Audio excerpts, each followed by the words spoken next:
মিষ্টির জন্য এটা কি আজকে আমরা বানাচ্ছি ছানার রসগোল্লা।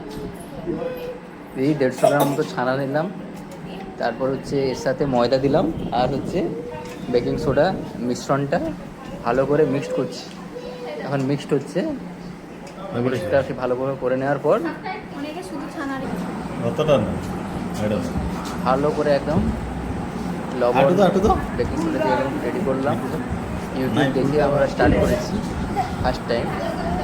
এরপর হচ্ছে আমরা এটাকে ভালো করে চেষে নিলাম, দিয়ে আজ বললো কোনো কাজে নেই।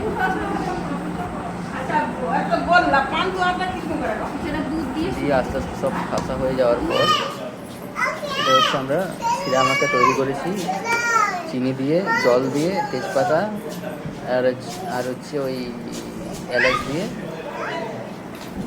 রেডি হওয়ার পর এটাকে আস্তে আস্তে করে রাজভোগ এগুলো আগুনের মধ্যে গরম হচ্ছে, আর এদিকে আমরা এটা রেডি করছি।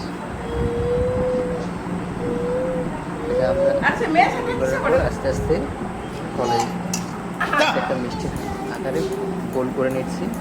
এরকম করে আমাদের টোটাল 10 পিস মিষ্টি রেডি হলো। ছানা আমরা গোল করে নিয়েছি। এগুলো আস্তে আস্তে ওই সিরাম যেটা বানিয়েছিলাম চিনি জলের মধ্যে, ওটাতে আস্তে আস্তে সবগুলো ছেড়ে দিলাম। গ্যাসটা কমো। এবার আস্তে আস্তে ধিমি গতিতে মানে একদম থাকছে। এই উপরে এটা চলে আস্তে আস্তে ফুটছে। ফোটার পর এগুলো আমরা কিছুক্ষণ 5 মিনিটের জন্য এগুলো ঢাকা দিয়ে রাখবো। একদম খিদমা লাগে খুলে হয়ে যাচ্ছে তো। দিয়ে আস্তে আস্তে দেখছি মিষ্টিগুলো ফুলতে শুরু করেছে।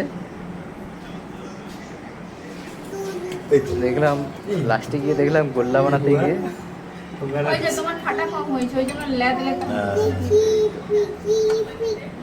লাস্টে আমরা দেখলাম গোল্লা বানাতে গিয়ে রসমালাই তৈরি হয়ে গেছে।